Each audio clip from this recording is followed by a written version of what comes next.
ऐसी मज़ेदार हिंदी कहानी सुनने के लिए चैनल को सब्सक्राइब करना ना भूलें।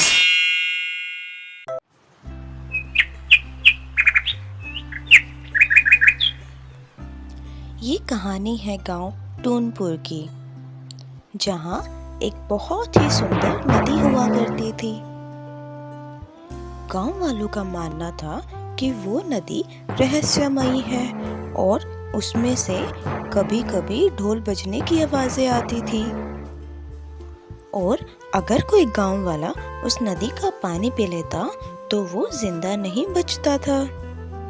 और यही वजह थी कि कोई भी गांव वाला उस नदी के पास नहीं जाता था। एक दिन जंगल के रास्ते से एक चरवाहा चला आ रहा था। तभी उसे बहुत तेज प्यास लगने लगी। अरे भाई, बहुत थक गया हूँ और प्यास भी बहुत जोरों की लगी है, लेकिन इस जंगल में तो कुछ दिखाई ही नहीं दे रहा है। चलो थोड़ा आगे चल के देखता हूँ, शायद कुछ मिल जाए। जैसे ही वो आगे बढ़ने लगा, उसे एक पागल बूढ़ा अपनी तरफ आता हुआ दिखा, जो कि देखने में काफी डरावना होता है। रुको, कहाँ जा रहे हो तुम? क्या तुम्हें नहीं पता आगे जाना मना है? इसलिए चले जाओ यहाँ से, वरना वो तुम्हें भी मार डालेगा। जाओ यहाँ से, चले जाओ। अरे बाबा, कौन है आप? मुझे बहुत तेज प्यास लगी है। लगता है आगे कोई नदी है, मैं जल्द ही पानी पीकर वापस आ जाऊंगा। क्या कहा मूर्ख? आगे उस नदी के पास मत जाना, वरना तुम जिंदा नहीं बचोगे। मूर्ख कहीं के, जाओ यहाँ से, नहीं तो तुम्हारा विनाश होना संभव है। जिसके बाद बड़े गुस्से में वो पागल बूढ़ा वहां से चला जाता है। अरे, लगता है ये बूढ़ा बाबा पागल हो गया है। मुझे बहुत तेज प्यास लगी है। अगर इस बाबा की बातों में आया ना तो प्यास से यहीं खड़ा मर जाऊंगा मैं। और चरवाहा वहां नदी की तरफ बढ़ने लगता है। थोड़ी दूर वहां जंगल में चलते ही उसे एक बहुत सुंदर नदी दिखाई देती है। अरे, वो रही नदी। अरे वाह, देखने में तो कितनी सुंदर लग रही है। अरे वाह, इसका पानी पीने में तो कितना अच्छा होगा। आह! तो वो नदी के पास आगे बढ़कर पानी पीने के लिए जाता है। जैसे ही वो झुककर नदी में हाथ डालता है, तभी एक अचानक भयानक सा हाथ नदी में से उस चरवाहे को नदी में खींच लेता है और चरवाहा चिल्लाते हुए नदी में डूब जाता है। तभी ढोल बजने की अजीब सी आवाज पूरे गांव में सुनाई देने लगती है और गांव के कुछ लोग ये आवाज सुनकर दुखी हो जाते हैं। तभी दो लोग आपस में बात करते हुए, अरे रामू भाई, सुना तूने? ये आवाज उस जादुई, और अरे क्या बताऊं, जादुई छोड़ो, मायावी नदी की है। जब भी वो नदी किसी को अपना शिकार बना लेती है, तभी से यह ढोल की आवाज आती है। हाँ भाई, कह तो तुम बिल्कुल ठीक रहे हो। लगता तो यही है कि इस मायावी नदी ने फिर से अपना किसी को शिकार बना लिया भैया। भाई, अब तो बहुत डर लगता है उस नदी की तरफ जाते हुए। भाई, बहुत डर लगता है। ना जाने कब किसे वो नदी अपना शिकार बना ले। सभी बहुत उदास हो जाते हैं। उसी गांव में जमुना नाम की एक बूढ़ी काकी रहा करती थी। तभी उसका बेटा गौरव शहर से गांव आता है और पूरा गांव घूमने के लिए अपनी दादी से कहता है, दादी माँ, मैं कितने दिनों के बाद शहर से गांव आया हूँ और मैं चाहता हूँ कि मैं अपना गांव पूरा अच्छे से देखूँ। क्या मैं गांव देखने जा सकता हूँ दादी माँ? अरे हाँ हाँ बेटा, ये तेरा ही तो गांव है बेटा। तू गांव देखना चाहता है ना, तो जा। लेकिन याद रखना, भूल से भी जो जंगल में नदी है ना, उसके पास ना जाना। वो नदी मायावी है बेटा। जो भी उस नदी के पास जाता है वो वापस नहीं आता। इसलिए तू मुझसे वादा कर, तू उस नदी के पास नहीं जाएगा। चाहे कुछ भी हो जाए, शाम से पहले घर लौट आना। अरे दादी, तुम भी किस ज़माने की बात करते हो? ऐसी मायावी नदी कोई नदी होती भी है आज के ज़माने में? अरे दादी, तुम चिंता ना करो, मैं बस जल्दी ही लौट आऊँगा। जिसके बाद गौरव वहाँ से गांव की ओर चल देता है।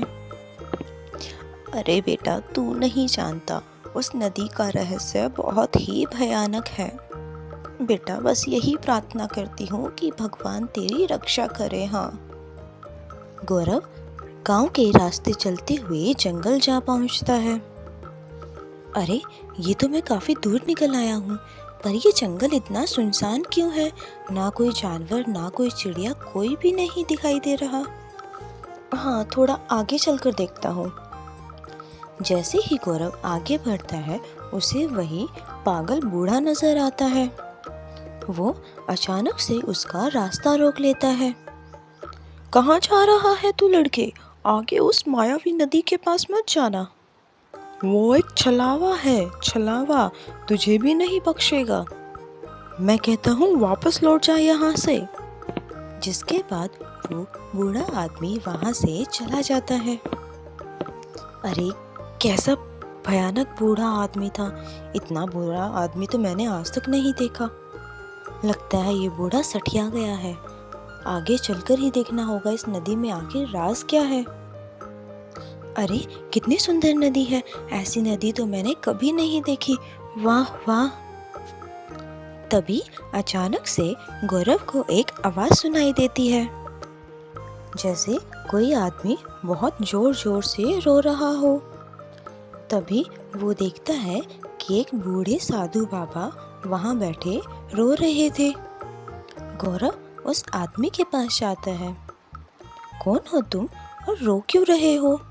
मेरी मदद करो बेटा, वो एक छलावा है। मैं बहुत तकलीफ में हूँ, मेरी मदद करो। मेरी कोई गलती नहीं है, मैं निर्दोष हूँ, मेरी मदद करो। अरे, लेकिन आप हैं कौन? बताओ तो सही। और क्या मदद चाहिए आपको बाबा? तभी गौरव को एक और आवाज़ सुनाई देती है। गौरव पीछे मुड़कर देखता है तो वही पागल बूढ़ा आदमी खड़ा था। तुम यहाँ क्या कर रहे हो पागल लड़के? तुम्हें मैंने मना किया था ना यहाँ आने से। ये छलावा है, मायावी नदी है, यह तुम्हें भी अपना शिकार बना लेगी। जाओ यहाँ से। बाबा, मैं तो बस जा ही रहा था, वो तो बस मुझे यहाँ ये बूढ़े साधु बाबा रोते हुए मिले, इसलिए मैं यहाँ आ गया। कौन लड़के, किसकी बात कर रहे हो तुम? यहाँ तो कोई रोता हुआ नजर ही नहीं आ रहा है। मैं कहता हूँ तुम यहाँ से चले जाओ। तभी गौरव वहाँ पीछे मुड़कर देखता है, लेकिन वो देखता है कि वहाँ सच में कोई नहीं है। गौरव ये सब देखकर हैरान हो जाता है। अरे, लेकिन वो बूढ़ा साधु तो यही था। मैं सच बोल रहा हूँ। अरे ओ पागल लड़के, लगता है तू पागल हो गया है। जहाँ से आया है वहीं चला जा, शाम होने को है, यहाँ जंगल में रहना ठीक नहीं। वो एक छलावा है, छलावा, वो तुझे जिंदा नहीं छोड़ेगा। अगर अपनी ज्ञान प्यारी है तो यहाँ से चला जा। अरे, ये आप क्या बोल रहे हैं? कौन है छलावा और वो मुझे क्यों मारेगा? बताओ मुझे, आप किस छलावे की बात कर रहे हैं? बताओ। देखो लड़की, मैंने तुम्हें बोला ना जा यहाँ से, तो जा। तेरे सवालों का मेरे पास कोई उत्तर नहीं है। जा यहाँ से, वरना तेरे लिए अच्छा नहीं होगा, उससे कोई नहीं बच सकता। चल जा यहाँ से। अच्छा, चलो ठीक है बाबा, मैं जाता हूँ। इसके बाद वो अपने घर आता है, जहाँ गौरव की दादी उसका इंतज़ार कर रही थी। अरे, आ गया तू? कब से तेरा इंतज़ार कर रही थी मैं। कहाँ रह गया था तू? तू नहीं जानता, कब से मेरा मन बैठा जा रहा था। बस यही सोच रही थी कि कहीं तू जंगल में उस मायावी नदी के पास न चला गया हो। बता, कहाँ रह गया था तू? अगर मैंने दादी को बता दिया कि मैं वहाँ जंगल में नदी के पास गया था तो बहुत डांट लगाएंगी। नहीं, मैं दादी को नहीं बताऊंगा कि मैं वहाँ मायावी नदी के पास गया था। अरे नहीं नहीं दादी, मैं तो यही बस अपने बचपन के दोस्त सोनू से बातें कर रहा था। आपको तो पता ही है ना, वो जब भी मिलता है तो कितनी बातें बनाता है। बस वही देर हो गई दादी। अच्छा अच्छा, ठीक है, तू कहता है तो मान लेती हूँ। अच्छा, अब तू जल्दी से हाथ मुँह धो ले, मैं तेरे लिए रोटी लेकर आती हूँ। ठीक है दादी, वैसे भी मुझे बहुत ज़ोर से भूख लगी है। तुम जल्दी से अपने हाथ का मुझे गर्मा गर्म खाना खिला दो। जिसके बाद बूढ़ी अम्मा गौरव को खाना लाकर देती हैं। गौरव बड़े चाव से अपने दादी के हाथ का खाना खाता है। लेकिन गौरव खाना खाने के बाद आराम करता है और साधु महाराज को याद करने लगता है कि वो जंगल में अचानक कहाँ गायब हो गए। पता नहीं जंगल में वो साधु बाबा रो क्यों रहे थे और आखिर मेरी क्या मदद चाहिए उन्हें। और तो और वो अचानक गायब कहाँ हो गए थे। ऐसा तो मैंने कभी नहीं देखा। लगता है उस जंगल में कुछ तो है। पता लगाना पड़ेगा बेटा, आखिर ये राज क्या है मायावी नदी का। मुझे फिर से कल नदी के पास जाना पड़ेगा। आखिर क्या रहस्य है उस मायावी नदी का। सुबह गौरव नींद से उठता है और देखता है गांव वालों का बहुत शोर हो रहा था। गांव की एक औरत बैठी जोर जोर से रो रही थी और काफी लोगों ने भीड़ इकट्ठी कर रखी थी। हाय हाय, शामों के बापू रात को उस जंगल की तरफ लकड़ी लेने के लिए गई। मैंने बहुत मना किया मत जाओ, लेकिन मेरी एक ना सुनी। और अब देखो वो रात से वापस ही नहीं लौटे। ये क्या हो गया, अब मैं क्या करूंगी। अरे ये आप क्या बोल रही हो, आपके पति जंगल से वापस नहीं आए। अरे लेकिन उन्हें हुआ क्या है, बताओ मुझे। अरे बेटा क्या बताऊं तुम्हें, वो जंगल में मायावी नदी के पास जो भी गांव का आदमी जाता है वो आज तक लौट कर नहीं आया। वो नदी मायावी है बेटा, वहां से कोई भी जिंदा लौट कर नहीं आता है। गौरव को ये बात बहुत ही हैरान कर देती है। क्या सच में वो मायावी नदी है जो गांव वालों को मार देती है। उसके बाद गौरव जंगल की ओर चलने लगता है। मायावी नदी तक पहुंचते पहुंचते गौरव को शाम हो जाती है। अचानक से गौरव को किसी की आवाज सुनाई देती है, मानो कोई किसी की आराधना कर रहा हो। ओम दैत्य देव प्रसन्न हो, ओम दैत्य देव प्रसन्न हो। अरे ये अजीब सी आवाज कहाँ से आ रही है। चलते चलते गौरव मायावी नदी के पास चला जाता है और जो वो देखता है उसे देखकर गौरव हैरान हो जाता है। वो देखता है कि वही पागल बूढ़ा एक राक्षस की तस्वीर के आगे बैठा है और उसकी आराधना कर रहा है। ओम दैत्य देव प्रसन्न हो, आज बस एक और बलि देनी बाकी है आपको, और फिर उसके बाद आप प्रसन्न हो जाएंगे और फिर मुझे इस संसार में सबसे शक्तिशाली होने का वरदान मिल जाएगा। ये सब देखकर गौरव के होश उड़ जाते हैं। ये सब यहाँ क्या हो रहा है, ये तो वही पागल बूढ़ा है, लेकिन वो यहाँ ऐसे और इसके पास इतने इंसानी सब। यहाँ ये किसे प्रश्न करने की कोशिश कर रहा है, कौन है ये राक्षस। मेरे तो कुछ समझ में ही नहीं आ रहा है ये हो क्या रहा है। कि फिर से उसे किसी की रोने की आवाज सुनाई लगती है। अरे ये तो बिल्कुल वैसे ही रोने की आवाज है जो कि मैंने कल सुनी थी।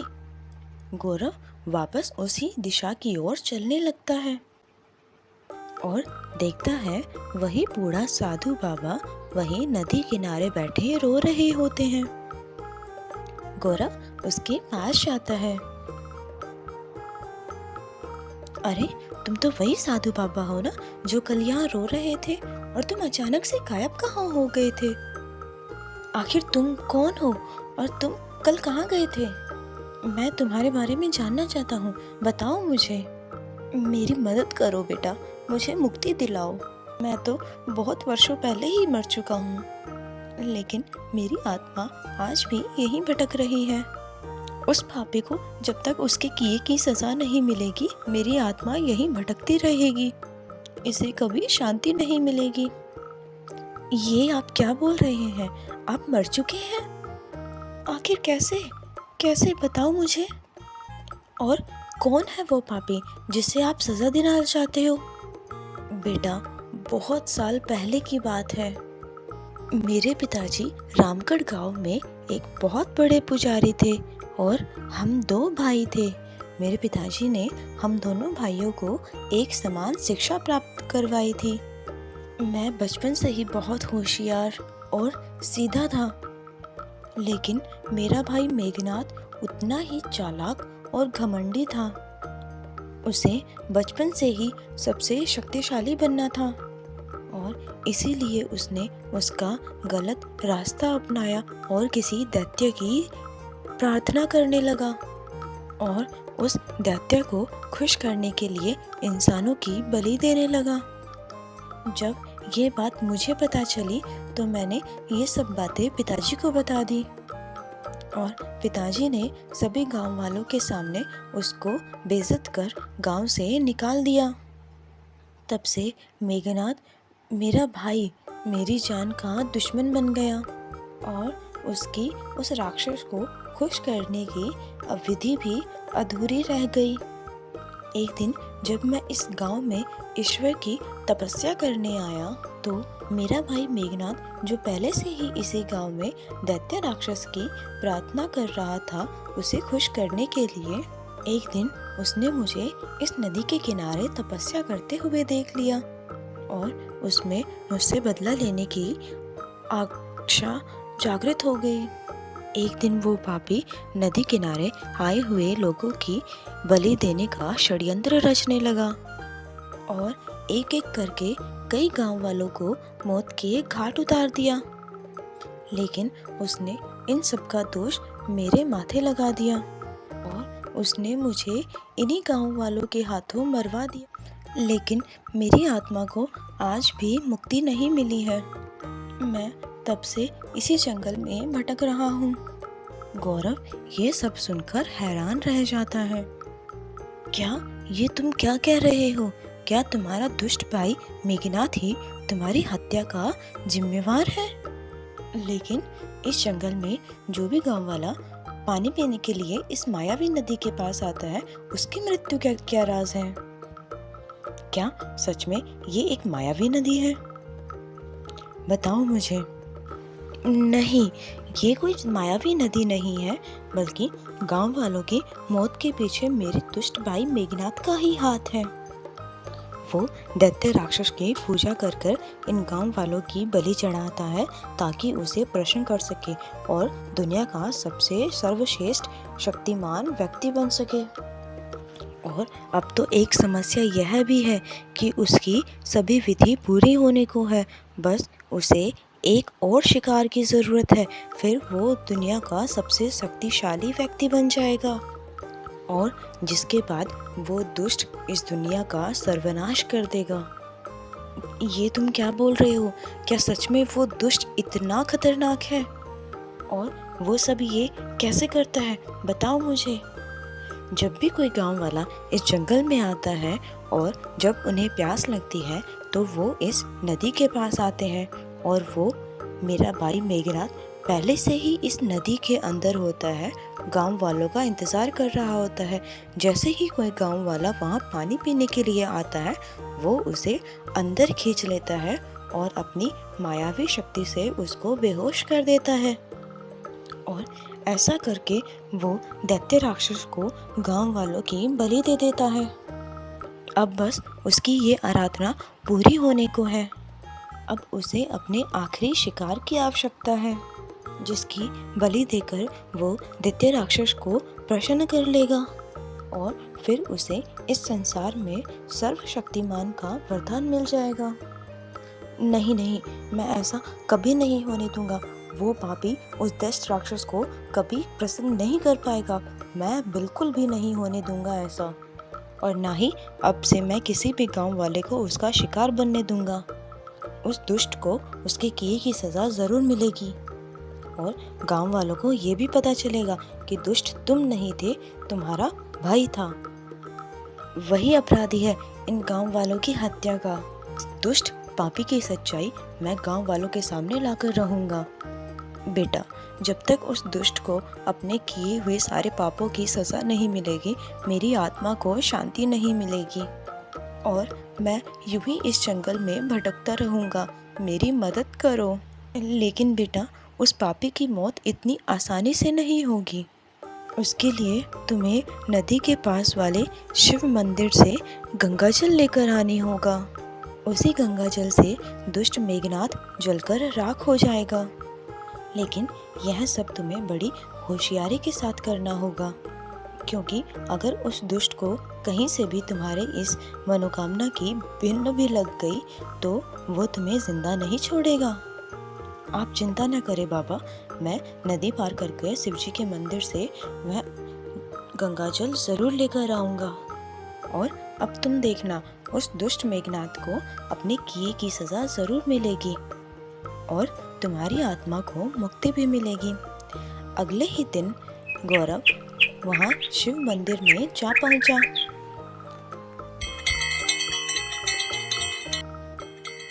और वो देखता है कि वो बहुत ही सुंदर शिवजी का मंदिर है, जहाँ एक पुजारी बैठा था।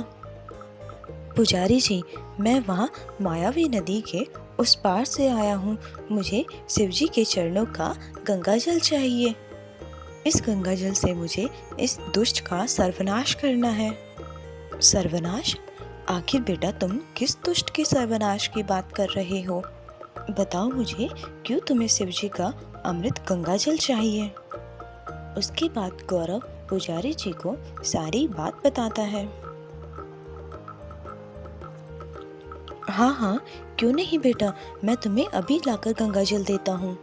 वो दुष्ट पापी अब नहीं बच पाएगा। जिसके बाद पुजारी गौरव को गंगाजल देते हैं। गौरव गंगाजल लेकर वहाँ से चल देता है। उधर जंगल में नदी किनारे गांव का ही एक आदमी आता है और नदी का पानी पीने के लिए जैसे ही अपना हाथ नदी में डालता है, तभी नदी में पहले से ही मौजूद दुष्ट साधु उसका हाथ पकड़कर नीचे पानी में खींच लेता है और अपनी दिव्य शक्ति से उसे बेहोश कर देता है और उस आदमी के शरीर को उस दैत्य राक्षस के सामने लिटा देता है, जहां वो उसकी आराधना किया करता था। देखो देखो मेरे परमात्मा दैत्य देव, आज मैं तुम्हारे लिए अंतिम बलि लेकर आया हूँ। इससे तुम जरूर खुश हो जाओगे और मुझे इस संसार में सबसे शक्तिशाली होने का वरदान दे दोगे। अब मुझे शक्तिशाली होने से कोई नहीं रोक सकता। तभी वो दुष्ट मेघनाथ एक बड़ी सी तलवार से उस आदमी पर वार करने ही वाला था कि तभी गांव के कुछ लोग वहां पहुंच जाते हैं। रुक जाओ दुष्ट, आज हम सब तुम्हें जिंदा नहीं छोड़ेंगे। हाँ, तुम ही हो गांव वालों की मौत के हत्यारे। रुक जाओ तुम, आज हम तुम सबको नहीं छोड़ेंगे। गांव वालों को देख दुष्ट पापी थोड़ा घबरा जाता है और वो तलवार उसके हाथ से छूटकर जमीन पर गिर जाती है और गांव वाले उस दुष्ट को पकड़ लेते हैं।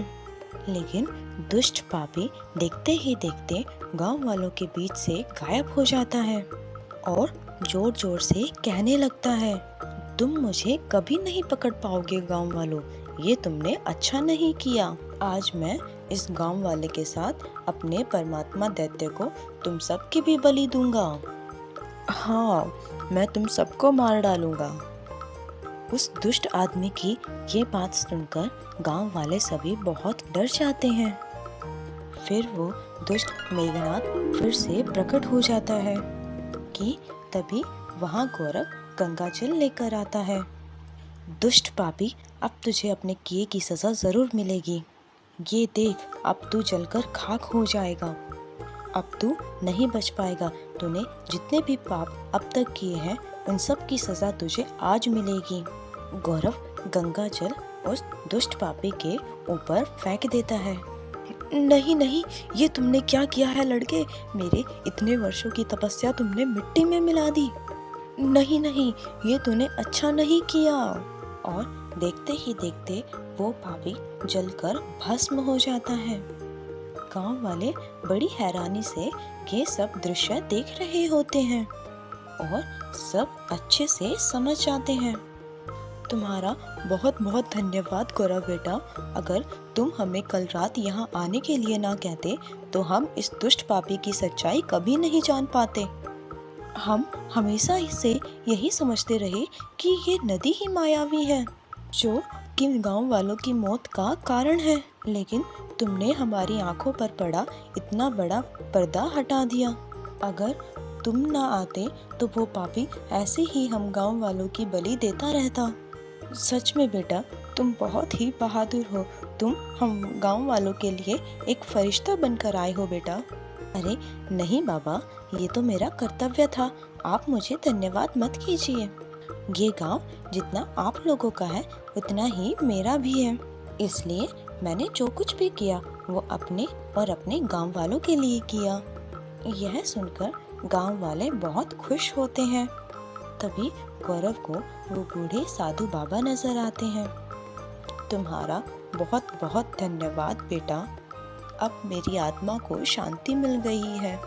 उस दुष्ट मेघनाथ को अपने किए की सजा मिल गई है और अब मैं यहाँ से जा रहा हूँ बेटा। तुम एक नेक दिल और होशियार आदमी हो। सदैव ऐसे ही रहना बेटा। जिसके बाद उस बूढ़े साधु व्यक्ति की आत्मा वहाँ से हमेशा हमेशा के लिए चली जाती है और सभी गांव वाले बिना डर के खुशी खुशी रहने लगते हैं।